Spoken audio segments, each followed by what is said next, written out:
खलील को देखे, इब्राहिम खलीलुल्लाह, उनको खलील बनाया, इनको हबीब बनाया। इसीलिए तो कहा कि फैज़े जलील, फैज़े जलील, जलील किसको कहा? हुजूर को कहा। फैज़े जलील, खलील से पूछो, आग में बाग लगाते ये हैं। फैज़े जलील, खलील से पूछो, आग में बाग लगाते ये हैं, सल्लल्लाहु अलैहि वसल्लम। तो उनको खलील बनाया, मेरे आका को हबीब बनाया। अब खलील और हबीब में क्या फ़र्क है? देखो, जो खलील है, खलील, उनको भूख लगती है, खलील को तो खाना फरिश्ते लाते हैं। उनको भूख लगती है तो खाना और फरिश्ते खिलाते हैं। और हुजूर को भूख लगती है तो बुखारी शरीफ की हदीस की तरफ आइए। हुजूर को भूख लगे तो क्या होता है? खलील को भूख लगे तो फरिश्ते लाके खिलाएं, और हबीब के लिए फरिश्ते नहीं। बुखारी की तरफ आओ। हुजूर अलैहिस्सलाम की आदत थी कि हुजूर रोज़ा रखते थे और पै दर पै रखते थे मुसलसल, जिसको सौमे विसाल कहते हैं। यानी इफ्तार नहीं करना, कई कई दिन तक के रोज़ा रोज़ा रोज़ा, रात भी दिन भी कुछ खाना पीना नहीं। तो कुछ लोगों ने हुजूर को देखा, वो सच्चे आशिक थे, तो इन्होंने भी नकल करनी शुरू की कि हुजूर इफ्तार नहीं करते, हमने भी नहीं करना। जैसे हुजूर रखते रात और दिन, खाते पीते कुछ नहीं, हमने भी। तो कुछ लोगों ने जब शुरू किया तो चेहरे पीले पड़ने लगे, कुछ लोग गिरने लगे कमजोर होकर, कुछ लोगों के आंखों के हल्के अंदर की तरफ चले गए। मैं इस तशरीह के साथ बात कर रहा हूं। कुछ लोगों की कमजोरी यहां तक पहुंची कि उठने बैठने के काबिल न रहे। सरकार ने फरमाया, मैं क्या देख रहा हूं, तुम कमजोर हो रहे हो। हुजूर अपनी उम्मत को कमजोर नहीं देख सकते। हुजूर अलैहिस्सलाम अपनी उम्मत को ताकतवर देखना चाहते। इसीलिए कमजोरी में हुजूर ने फरमाया कि मैं तुम्हें कमजोर देख रहा हूं। आंखें अंदर जा रही है, हल्के घट रहे हैं, क्या हो रहा है? इसी ने अर्ज़ की, या रसूल अल्लाह सल्लल्लाहु अलैहि वसल्लम, आपको पै दर पै रोजा रखते हुए देखकर, सौमे विसाल रखते हुए देखकर इन्होंने भी वही शुरू कर दिया है। तो आका ने क्या फरमाया पता है? अय्युकुम मिस्ली, सरकार बात, अय्युकुम मिस्ली, तुम में कौन मेरी तरह है? क्या फरमाया? तुम में कौन मेरी तरह है? अब यहां एक बहुत खूबसूरत बात कहना चाहता हूं। सूरह कहफ के अंदर एक आयत है, सूरह कहफ के अंदर एक आयत है, कुल इन्नमा अना बशरुम मिस्लुकुम। ऐ महबूब, आप फरमा दें कि मैं तुम्हारी तरह एक बशर हूं। ऐ महबूब, इस पे भी अपना ईमान है, बोलो इस पे भी अपना। लेकिन बात जरा सोचना, गौर करना, ये कहां के लिए अल्लाह ने फरमाया? ऐ महबूब, आप फरमा दे कि मैं तुम्हारी तरह, बोलो मैं तुम्हारी तरह बशर हूं, मैं तुम्हारी तरह बशर हूं। ये फरमाया। किसने फरमाया? अल्लाह ने कुरान में फरमाया। आप कहें इनसे, महबूब आप इनसे बोलिए कि मैं तुम्हारी तरह बशर हूं। कुरान हदीस एक दूसरे के खिलाफ नहीं है। कुरान हदीस एक दूसरे के, यानी जो कुरान कहेगा वही हदीस कहेगी, और जो हदीस कहेगी वही कुरान कहेगा। दोनों में टकराव नहीं है। क्यों टकराव नहीं है? क्योंकि कुरान भी अल्लाह की तरफ से आया है और हदीस भी अल्लाह की तरफ से आई, दोनों आई अल्लाह ही की तरफ से। जैसे कि कुरान खुद कहता है, वमा यंतिकु अनिल हवा इन हुवा इल्ला वह्यु यूहा, कि ये अपनी मर्जी से कुछ नहीं कहते। इन हुआ इल्ला वह्यु यूहा, ये अपनी मर्जी से नहीं कहते। हम जब वही करते वही, तो वही बात करते। हम जब वही करते तो ये वही कहते हैं, वही कहते करते तो ये वही कहते हैं, ये वही कहते हैं जो हम वही करते हैं। बात समझ में आई? ये वही और वही का, छोटी बड़ी है का फर्क है। वही और वही, जब वही आती है तो हुजूर वही बोलते हैं। ठीक बात समझे? मालेगांव वालों को तो उर्दू की जरूरत नहीं है, नहीं तो हमारा बच्चा मालेगांव में उर्दू जानता है। गहवारा है ना, इल्म अदब का गहवारा, शेर शायरी की जमीन है माशाअल्लाह।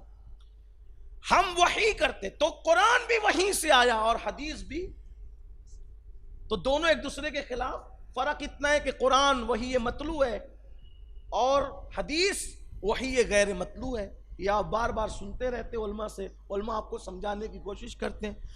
फिर ऐसा क्यों कि एक मकाम पे कहा जा रहा है कि कहो मैं तुम्हारी तरह बशर हूं, और एक मकाम पे कहा जा रहा है अय्युकुम मिस्ली, तुम में कौन मेरी तरह है। बात ये, अब यहां मैं आपका थोड़ा सा टाइम लूंगा, 1-2 मिनट का, बात समझना। आज ये मसला हल होना चाहिए कि ये कहने का हक किसको है कि हम नबी की तरह,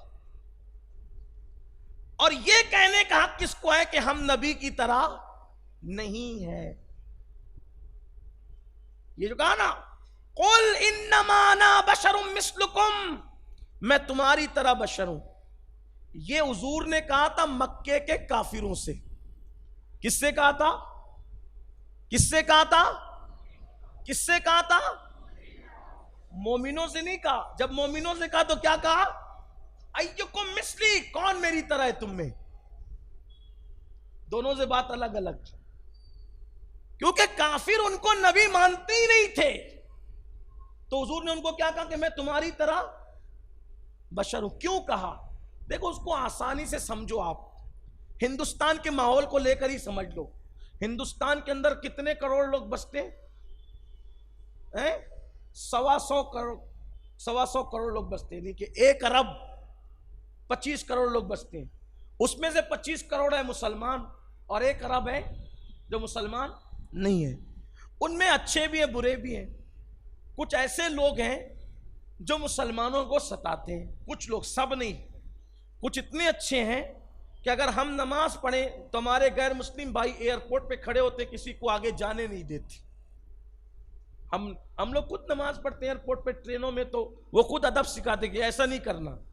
बहुत अदब से मिलते हैं, मोहब्बत। 5 उंगली एक जैसी नहीं होती।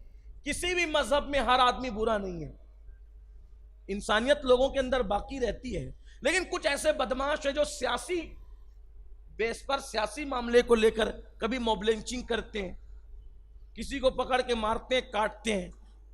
ठीक है, अब मिसाल के तौर पर किसी को पकड़ा, समझा रहा हूं, किसी को पकड़ा, मारा, पीटा, गालियां दी, मार डालने की कोशिश की, तो वहां पर कोई दानिशमंद इंसान होगा, तो दानिशमंद इंसान क्या कहेगा?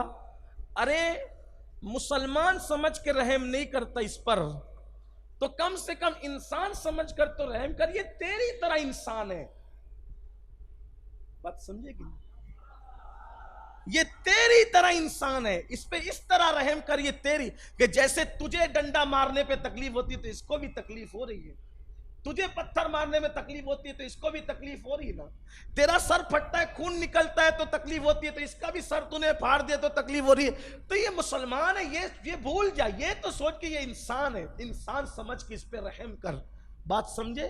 तो वो क्या कहता है? भाई मैं तेरी तरह इंसान हूं ना। क्या कहता है? मैं तेरी तरह, मुझे तू नहीं समझता ना, मुसलमान मुझे समझ करके मुझ पे जुल्म कर रहा है, तू मेरी अहमियत नहीं समझता, तो मैं तेरी तरह इंसान हूं। बात समझे ना? किसको कहा मैं तेरी तरह इंसान हूं? बिला तमसील। अब आइए मक्के की जमीन पे, मक्के वाले पत्थर मारते हैं, मक्के वाले जख्मी करते हैं, मक्के वाले खून बहाते हैं, मक्के वाले तकलीफ पहुंचाते हैं, मक्के वाले बेटियों का तलाक करवा देते हैं, मक्के वाले 3 साल तक शाबे अबी तालिब में कैद कर देते हैं, मक्के वाले सोशल बाइकाट करते हैं। तो हुजूर बता रहे हैं, अरे नबी समझकर एहतराम नहीं करते, मैं तुम्हारी तरह बशर हूं, कम से कम इंसान ही समझ करके इंसानों जैसा सलूक कर। मतलब समझे? तो ये जो किससे कहा था तुम्हारी तरह बशर हूं, किससे कहा? मक्के के काफिरों से, मुसलमानों से नहीं कहा। और जब मुसलमानों को कहा तो क्या कहा? अय्युकुम मिस्ली, कौन तुम में मेरी तरह है? तुम तो मेरा कलमा पढ़ते हो, अपने आप को मेरा गुलाम समझते हो, कौन मेरी तरह है? किसी ने नहीं कहा आपकी तरह है। और पता चला ये गुफ्तगू किससे है? तुम्हारी तरह बशरों की गुफ्तगू किससे है? तो जो लोग नबी को अपनी तरह कहते हैं, तो अपने आप को समझते क्या है? भाई मैं नहीं, आपने नहीं कहना ये बात। वो क्या समझते हैं वो जाने, वो क्या समझते हैं। तो ये बात तो जिससे कही गई थी उसका जवाब देना चाहिए, मक्के के काफिरों से कही गई। और जब मोमिनों से, सहाबा से कही गई तो क्या कहा? इज्जुकुम मिस्ली, कौन तुम में मेरी तरह है? सब चुप रहे और चुप रह के बता दिया, या रसूल अल्लाह कोई आपकी तरह नहीं है, हम तो सहाबी हैं, हम आपकी तरह क्या हो सकते हैं जब मूसा वो खलील आपकी तरह नहीं हो सकते। फिर हुजूर ने क्या फरमाया? फिर हुजूर ने जो फरमाया, अब ये बात आती है। आका फरमाते हैं, मैं अपनी रातें मेरे अल्लाह के साथ गुजारता हूं, मैं अपनी रातें अपने अल्लाह के साथ गुजारता हूं। और फिर फरमाया, वो मुझे खिलाता भी है, वो मुझे पिलाता भी है। खलील को भूख लगती है तो खिलाने के लिए फरिश्ते आते हैं, और हबीब को भूख लगती है तो खुदा उनको खुद खिलाता है, खुद पिलाता है। और वो अपनी रातें यार, और वो अपनी रातें कहां गुजारते हैं? तवज्जो तो करें, हुजूर क्या फरमाते हैं? मैं अपनी रातें कहां गुजारता हूं? अपने अल्लाह के साथ गुजारता हूं, अपने अल्लाह के साथ गुजारता हूं। ये शान मुस्तफ़ा जान रहमत है, ऐसा नबी अल्लाह ने हमें अता फरमाया। सैयद अमीन आपका अदना